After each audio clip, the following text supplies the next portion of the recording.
From the very beginning of the post-war occupation of Japan, it was the consistent policy of General MacArthur, the Supreme Commander of the Allied occupation forces, and the US government to keep Emperor Hirohito immune from responsibility for Japan's war of aggression and numerous war atrocities that the Japanese imperial forces committed during the 15 Years' War.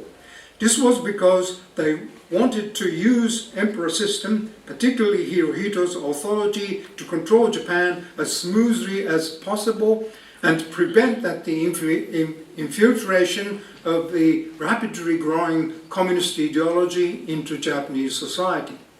To this end, the United cover up Hirohito's war crimes and responsibility for the war by claiming that Hirohito's authority had been politically exploited by the wartime military and politicians. In other words, and the myth was created that Hirohito was a victim of the war, not its perpetrator.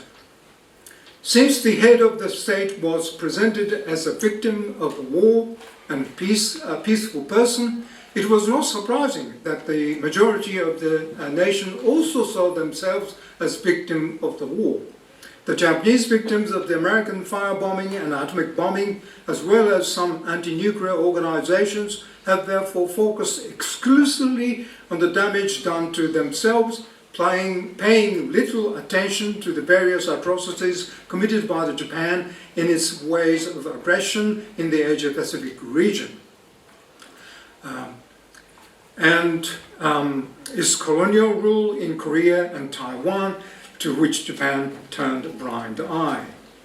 Because they had failed to consistently hold the US accountable for the crime of indiscriminate mass murder by fire and atomic bombing, of which they themselves were victims, they have also failed to hold the Japanese peoples accountable for the various heinous war crimes they committed against the people of the Asia-Pacific region.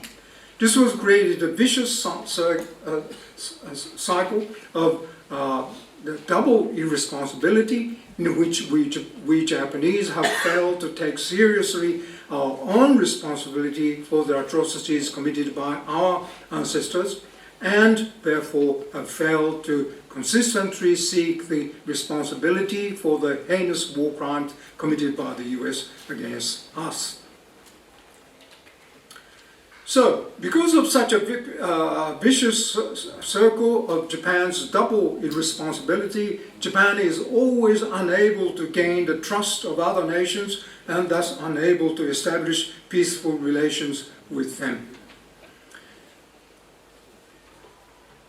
Now, American citizens need to acknowledge and address the country's long history of indiscriminate and, in principle, genocidal bombing in various parts of the world, which the US has committed since World War II.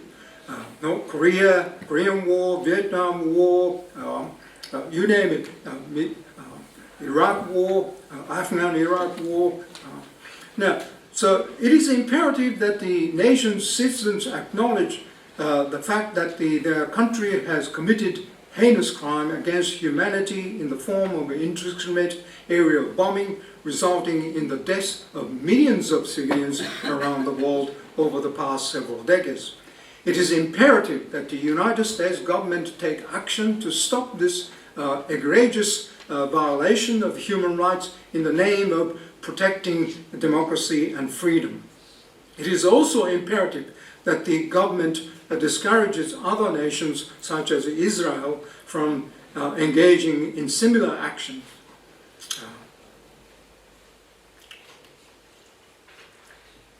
Without such effort, it is unlikely that the United States will ever become a truly democratic nation. For a victim of any war of terrorism, their suffering is uniquely painful and unbearable experience from the personal viewpoint of each victim.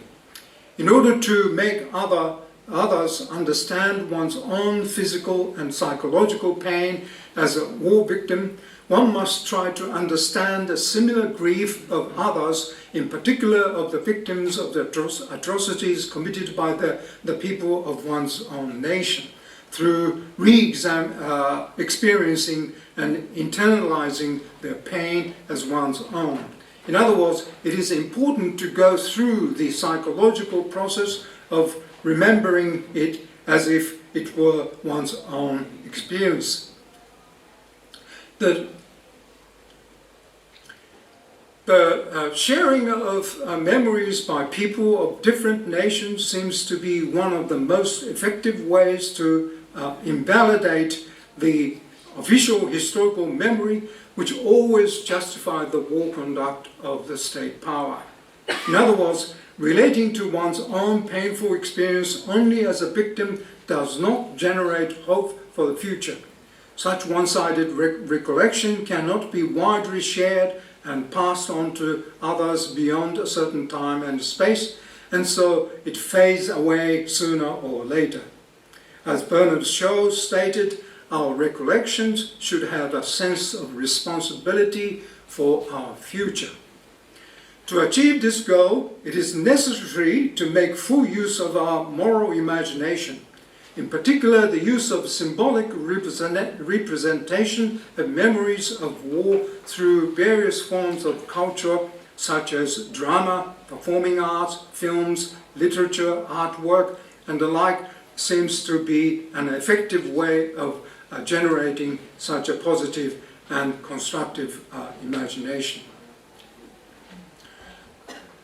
Symbolic presentation of war memories can vividly and impressively show the essence of tragic historical events and thus convey a universal message of humanism for future without extensive explanations. This is because a symbolic representation of the essence of a particular memory with a profound humanitarian message goes straight to a people's heart and leaves a strong and lasting impression.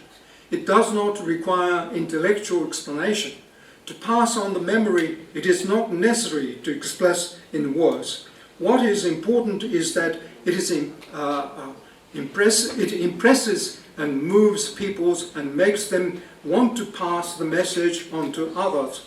Such symbolic representations of the memory of war are particularly important after all the survivors of the particular war atrocities have died, and making it impossible for us to hear the living testimony of the survivors. Typical example, very good example, is the so-called Statue of Peace. Now we can find in Korea and United States and Germany. I think this is a very, very good example of the symbolic representation of the memories. This actually is no longer the symbol of the victims of the Japanese military atrocities. It's actually symbol of the entire forms of all forms of the military violence against women and the violence against anybody. So it's become a universal representation of the memory. Thank you very much.